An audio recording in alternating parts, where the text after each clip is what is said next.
Chapter 4. Just watch it, man. You watch it, man. The two boys faced each other, their faces alive with anger. Suddenly, they both groaned in recognition. Not you again. You. You following me or something? Vince kicked at the sand with a bony foot. Jerry moved his surfboard in front of him like a shield. They tried to stare each other down. Then Vince spoke first without changing his expression. Hey, you bumped me, man. You're a hard guy. You can take it. The slight tremble in Jerry's voice indicated that his heart wasn't entirely in this fight. Maybe you should stick to a boogie board, Jerry said, staring with distaste at Jerry's green day-glow baggies. Vince scratched his neck. Jerry could see the tattoo in the back of his wrist, a small black 8-ball. Maybe you should go play with your sister, Vince said, sneering, balling his big hands into fists. Vince kicked his own surfboard angrily. There's a whole ocean out there, man. Why'd you have to bump me? There's no surf anywhere, Jerry muttered, feeling a little calmer. Vince obviously didn't want to fight either. Jerry had never seen Vince without the other members of his gang around. Vince probably felt insecure on his own, Jerry figured. The undertow is real strong, but there's no surf. You gonna give me a weather report too? Vince snapped. He kicked at the sand a little harder, sending a wet clump onto Jerry's surfboard. Jerry took a step back. He stared past Vince, watching the low waves splash onto the shore. Out in the ocean, two white sailboats glided slowly by. He heard laughing voices behind him and turned to see two boys bombing down the boardwalk on unicycles, their arms waving above their heads. Just watch it, man. You've got 2 strikes against you now. Vince ran a hand back through his short blonde hair and shook his head, as if dismissing Jerry from his thoughts. He walked past Jerry, dragging his board behind him, heading to where his gang buddies were waiting on the edge of the beach near the boardwalk. 2 girls in tight pink bicycle shorts and white midriff tops skateboarded along the blacktop, looking self-consciously sexy. Vince called out something to them as they passed. They laughed but didn't slow down. Jerry watched him disappear around the curve of the boardwalk, then started back to the blanket. Hey, what was that all about? Renee called. She sat up on the blanket, her skin pink from the sun. She was wearing a small gold bikini. Her frizzy brown hair was tied behind her head with a rubber band. So, what's with you and that punk? She repeated, shielding her eyes with her hand. Oh, nothing, Jerry said, sliding behind her on the blanket. Coconut. He inhaled deeply. He loved the smell of coconut suntan lotion. What number are you using, Renee? 130? No, 8. She didn't laugh at his joke. She never did. He inhaled again, then licked her arm. I love coconut. She pulled away from him. Don't get kinky, Jerry, she laughed finally. Yuck, it tastes terrible. He pulled up the top of the cooler and pulled out a Coke. I didn't know you and Vince were friends, Renee said, lying back down, stretching out until she was comfortable. A large, high cloud rolled over the sun, covering the beach in sudden shadow. Vince, is that his name? We're not friends. He and his gang were the ones who were giving Karen and Anne-Marie a hard time Monday night. Renee frowned at the sound of Karen's name. So, why were you talking with him? I accidentally bumped him with my board, and he got mad. You shouldn't bump him, Renee said, frowning up at the dark cloud. He's bigger than you. Next time I'll bump someone small, Jerry said, sitting up straight, staring out at the water. Anyway, he decided to let me live this time. That's lucky. The cloud rolled on, and the shadow moved down the beach. Renee pulled her sunglasses down from her forehead and over her eyes. It's lucky the rest of his gang wasn't there. They'd eat you alive. Thanks for the vote of confidence. They're bad dudes, Renee said, laughing for some reason. She had the strangest sense of humor. Jerry could never figure out what she would laugh at and what she wouldn't, or why. Jerry sat silently for a while, looking around the beach, which was pretty empty considering what a nice day it was. Of course, some schools hadn't let out yet. It was only the 2nd week of June. But still, Jerry thought, the beach and the boardwalk were pretty empty. The water's pretty warm for June, he said. I saw some jellyfish. It's awfully early for jellyfish. I'm bored, Renee said, with an exaggerated yawn. Oh no, here we go again, he thought. This was the way their arguments had been starting lately, with Renee saying she was bored. Bored with what? She usually couldn't say. Jerry began to realize that she most likely was bored with him, but was just afraid to come right out and say it. Was he bored with her? Maybe. He couldn't really decide. He knew he'd been thinking about Karen an awful lot since Monday night. In fact, he'd been thinking about Karen nonstop. What do you mean you're bored? He said, sighing. Bored. B-O-R-E-D. Do I have to spell it for you? You just did. Being sarcastic doesn't help, Jerry. Being sarcastic is really boring. Look, Renee, I really don't want to start with you. Summer has just started. We're here on the beach, and... But it's boring for me to lie here while you're off surfing all afternoon. I wasn't. He slapped the blanket angrily. She could get him exasperated so quickly these days. I wasn't surfing. There's no surf. I was just testing the water a bit. You were just bouncing into that creek trying to get yourself killed. That's not funny. I didn't mean it to be. What am I supposed to do all summer, while you're running from Catalina to Malibu with your surfboard? Sit and watch? I thought you were working on your tan, Renee. He knew that was pretty lame the instant he said it. Why did he always say the first thing that popped into his head? It was such a bad habit. Oh, that's real stimulating, working on my tan. Well, you brought your wetsuit and that new snorkeling gear. Why don't you try it out? She sat up and made a face. I'm too bored. You're always bored lately, Jerry said, challenging her to say what was really on her mind, knowing that he was venturing out into dangerous waters, but annoyed enough not to care. Yeah, so? I want a little excitement this summer. That's why I think you should try surfing. That's not the kind of excitement I had in mind. She flashed him a devilish grin, but remembering she was angry, quickly turned it off. He picked up the suntan lotion, squirted a white blob of it into his palm, reached over, and started to rub it onto her shoulders. Her pink skin felt soft and tender, like a baby's. I wouldn't mind a little excitement either, he said softly, leaning over to breathe into her ear. She quickly rolled away from him. Don't be a pig. Hey. He reached for her, disappointed, insulted. You didn't think it was a pig the other night in the back of Marty's van. She angrily picked up the bottle of suntan lotion and heaved it at him. Don't talk about it like that. You really are a pig. She started to gather her things together and throw them into her yellow and white striped Giorgio beach bag. I don't know what your problem is, Jerry. I saw the way you looked at that girl Karen at Ray J's Monday night, and I saw you staring at these two girls on skateboards just now. What are you talking about? You were panting, and your tongue was practically down to your knees. What do you care? Jerry snapped. You just said you were so bored with me. She grabbed his arm. It wasn't a friendly touch. She was trying to hurt him. I just said I was bored, she said, pronouncing each word slowly and distinctly. I didn't say I was bored with you. When she let go, his arm was red. Don't get any funny ideas, Jerry. He rubbed his arm. You hurt me. I'll do worse than that if I catch you staring at another girl like that. Her words gave him a sudden chill. Then she laughed and gave him a playful shove. Lighten up, she said, shoving him again. Renee, listen. Maybe you and I should talk.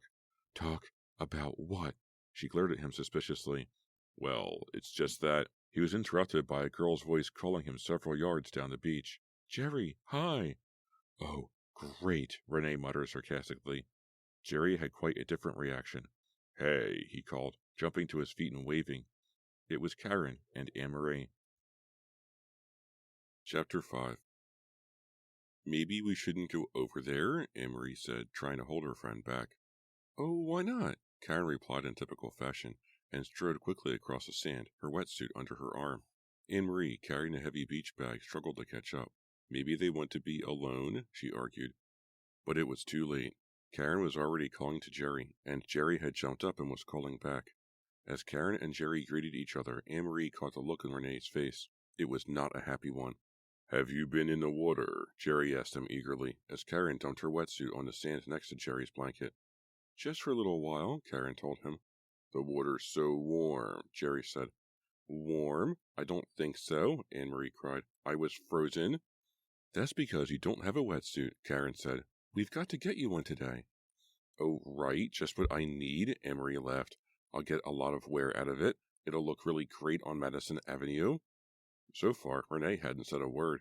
She was lying on her back, her eyes closed under her sunglasses. Karen looked down at her, wondering where she got the gold bathing suit, and remembered the threat that Renee had made to her outside the restaurant on Main Street. Such a strange thing to do. Karen couldn't imagine why Renee would threaten a total stranger. It was almost unreal, like something out of a TV soap. Was she so insecure about hanging on to Jerry? Maybe Renee should be insecure, Karen thought. Karen had been thinking about Jerry ever since Monday night. She couldn't believe her good luck when she spotted him on the beach just now. Yes, maybe Renee should be insecure, Karen thought. Jerry just might be worth fighting for, and Karen was never one to back away from a fight. Hey, whose snorkeling gear is that? Karen asked, seeing the mask and fins on the blanket and hoping they were Jerry's. Mine, Renee said without opening her eyes. Do you snorkel? I've always wanted to try, Karen said enthusiastically. Renee suddenly sat up and looked at her. Really? You've never tried it? No, never, Karen told her. May I? She walked over and picked up the mask to examine it. My parents are taking me to Cozumel in a few weeks, Renee said. They scuba, but my ears aren't good for it, so I just snorkel. They brought me this new gear, and I brought it down here to try out, but... You can't see anything in this water, Jerry exclaimed, standing very close to Karen, pretending to examine the mask along with her. It's so polluted. Well, there's a sandbar over by those rocks out there, Renee said, pointing. The water isn't too chopped up there because of the sandbar. You can probably see a little. Oh, I'd love to try, Karen cried, fitting the mask over her face and fiddling with the snorkel. Do you think you could teach me sometime? How about right now, Renee asked, surprising everyone by springing to her feet. You've got a wetsuit too, right? Yes, but I don't have a mask or fins or a snorkel, Karen said. Anne-Marie looked at Karen as if she were crazy, as if to say, Why are you being so friendly with Renee? Isn't it obvious that Renee hates your guts? But Karen seldom thought that way. She always plunged right into an activity, no matter who or what was involved. If she wanted to try snorkeling, she would try snorkeling. Jerry brought some gear, a snorkel and mask, Renee said. She turned to Jerry, who was still standing very close to Karen. Let her try on your fins. I don't think they'll fit, Jerry said, obediently walking around the blanket to get them. Karen has really big feet, Renee said. They'll probably be okay. That was an obvious dig, but Karen let it pass. She was too excited to be offended by a crack about her feet. Her feet were pretty big anyway, she realized. She sat down on the blanket and let Jerry help her into the black rubber fins. Stand up, Renee said. How do they feel? I think they'll stay on, Karen said, unsteady on the sand in the big flippers, which were heavier than she'd imagined. Okay, let's get into our wetsuits and go down to the water, Renee said. This is so exciting, Karen explained, ignoring Anne-Marie's doubtful looks. You're going over by the rocks, Jerry asked Renee, sounding concerned. Yeah, it's the only place we might see a fish or two. Don't worry, we'll be careful. What do you mean? Karen asked. Well, the current is funny over there, Renee said, pulling on her wetsuit. It's very calm because of the sandbar, but once you get close to the rocks, the current swirls around and gets pretty powerful. If you're not careful, it can push you into the rocks and make it really hard to get back. Karen looked out at the blue-green water. She found the line of tall, brown rocks Renee was talking about. They jutted out into the ocean like a natural jetty.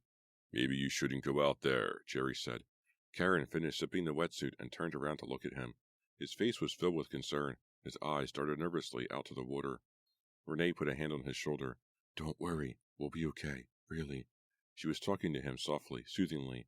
You and Anne-Marie can watch us from here. It'll be okay. That's odd, Karen thought. Jerry seems like such an easygoing, relaxed kind of guy. Why did he get so uptight all of a sudden? Come on, let's go, Renee said, motioning to Karen to follow her. They walked down toward the water, carrying their masks and fins. The beach was a little more crowded, Karen noticed, sunbathers taking advantage of the really beautiful afternoon, but there was no one in the water. Where are all the swimmers? She asked, catching up to Renee. People don't swim here that much, Renee said. They come for the freak show on the boardwalk, or just to chill out and catch some rays. They sat down at the edge of the water and pulled on their fins. So the breathing part isn't hard? Karen asked.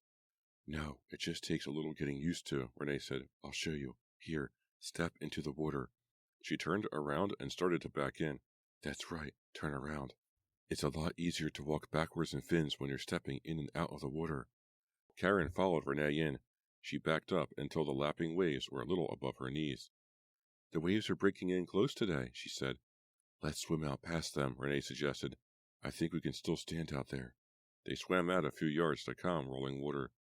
Now for the mask, Renee said, holding hers in front of her. Spit into it.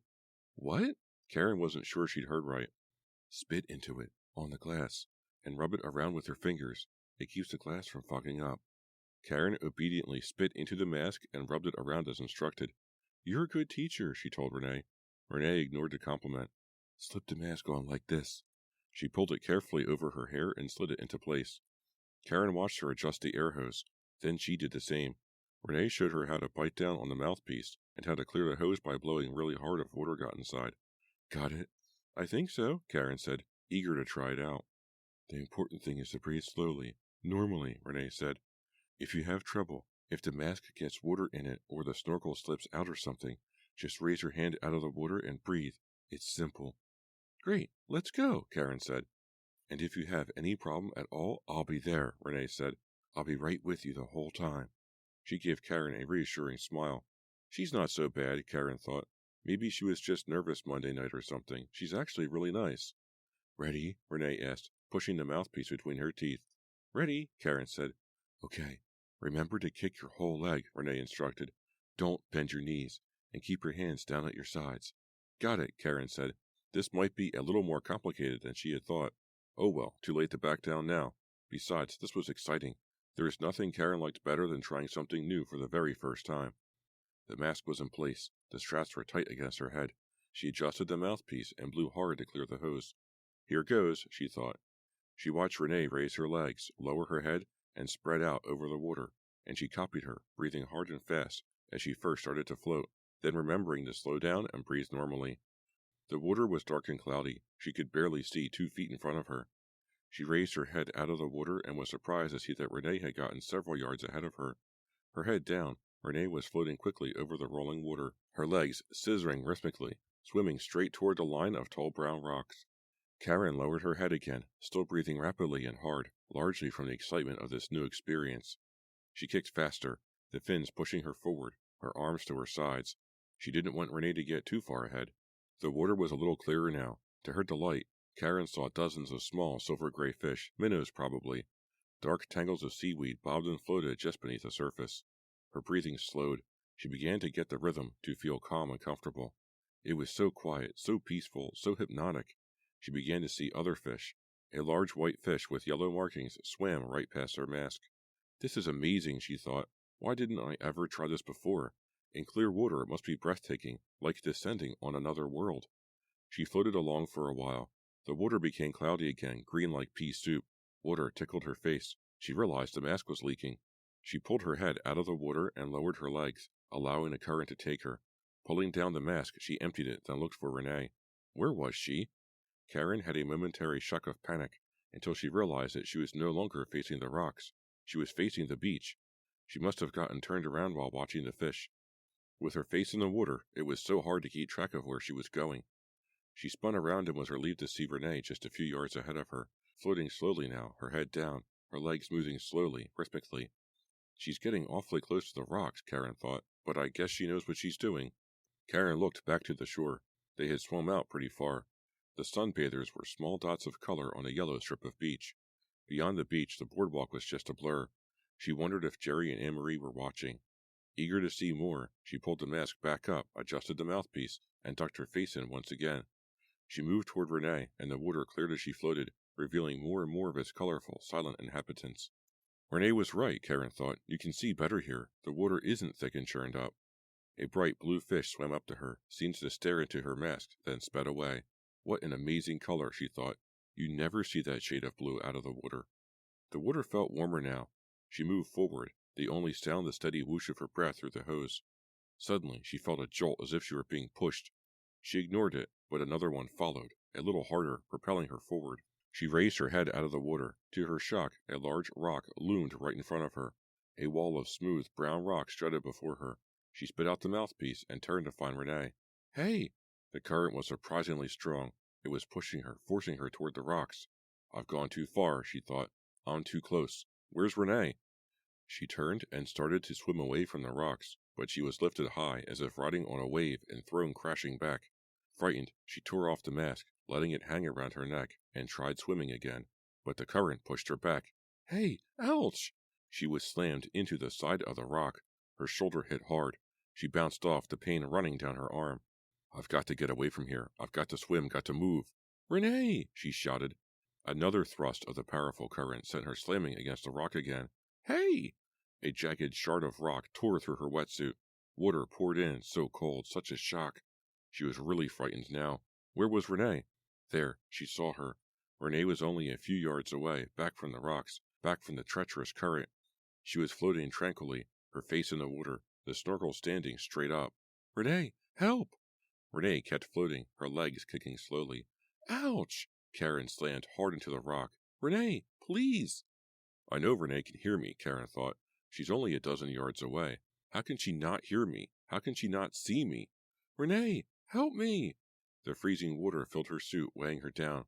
Karen struggled to swim, but her shoulder ached. She couldn't make any headway against the powerful, swirling current. Renee, can't you hear me? Renee! She watched Renee paddle along, not lifting her head. She's ignoring me. Renee! Karen screamed as the current battered her, shoved her against the jutting rocks. Renee didn't react, didn't look up, didn't turn around. She did this to me, deliberately. She led me out here. She led me to the rocks. She can hear me. She has to be hearing me. She's deliberately ignoring me. Ouch! Karen couldn't help but cry out as she hit hard against the solid rock again. I'm not going to make it. I can't get out of this current. She looked up at the rock. Maybe she could climb onto it. Maybe she'd be safe up there. She reached for it just as the current slammed her forward and her head hit the rock. Got to hang on, she told herself, feeling dizzy, forcing herself not to give into it. She tried for the rock again, but it was too slippery. She slid right off. Renee, hear me, please! Renee, don't leave me here, she cried. But the gray-suited figure didn't respond, just kept paddling peacefully, slowly along. Renee! She hears me, Karen thought. Her terror began to fill her body as the cold waters filled her wetsuit. She hears me. She's not going to look up. She's waiting there, enjoying this, waiting for me to drown. Chapter 6. It's Karen, Anne-Marie cried. Look, it's Karen, up against the rocks. Huh? Jerry leaped to his feet and, shielding his eyes with his hand, peered out at the line of brown rocks. No, Karen? Karen? With the sound of Anne-Marie's terrified cries in his ears, Jerry ran toward the water, kicking up a spray of sand behind him. He hit the water without slowing down, ran several steps, and then plunged into an onrushing wave. The water was cold, much colder than when he'd been in earlier. He shuddered and forced himself to keep moving, stretching his arms out in rapid strokes. He could still hear Anne-Marie shrieking, calling Karen's name over and over, even though she was far behind him now. Where is Renee? He asked himself. Why isn't she helping? Is she in trouble too? Jerry was a strong, confident swimmer, but the shock of the cold water and the horror of the situation had thrown him off stride. The current, he found, was tricky, swirling first in one direction, then pulling him hard in the other. What happened out there anyway, he wondered. How did Renee let Karen get so close to the rocks? Where is Renee? He kicked hard and tried to lengthen his strokes. He couldn't see the struggling girl, but he knew she was somewhere on the rock straight ahead of him. Karen? Karen? Karen? He heard Anne-Marie's cry, repeating in his mind, repeating with each stroke. Karen? Karen? Karen? The name carried on the wind, carried over the water. I'm coming, Karen, he thought, his chest aching, his biceps tightening. I'm coming, Karen. Hold on. Please hold on. Renee, where are you? He thought he saw a gray figure, a snorkeling tube. Was that Renee? Jerry's right leg was cramping up. He stopped kicking for a while and let his arms do the work. There she is. He could see the red stripe on the hood of her wetsuit. Are you okay? Are you unconscious? Let me see your face. The red stripe disappeared in the swirling water. It reappeared a few seconds later. What was that bright glare? It took him a while to figure out it was the sunlight reflecting off the snorkeling mask around her neck. Hold on, Karen. I'm almost there. He felt as if his lungs would burst. His leg was still cramped, but he kicked through the pain. Hey, Jerry! It was Renee calling to him. She pulled down her mask. She looked very surprised. Jerry, what are you doing out here? Karen, he sputtered. He was breathing too hard to talk. Renee looked confused for a second, and then she must have seen Karen, seen her body battering against the dark rock.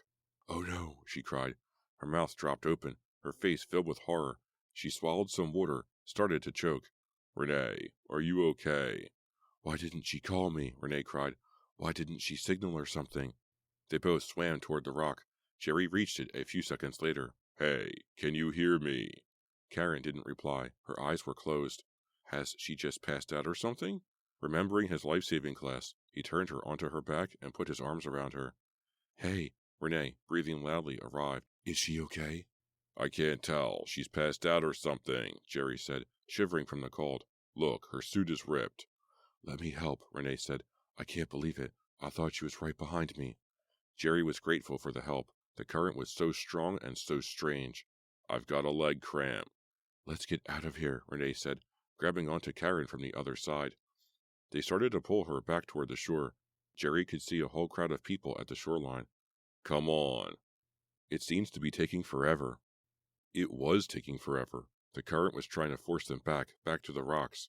Hope she's okay, Jerry said. Wish she'd move. Wish she'd talk to us.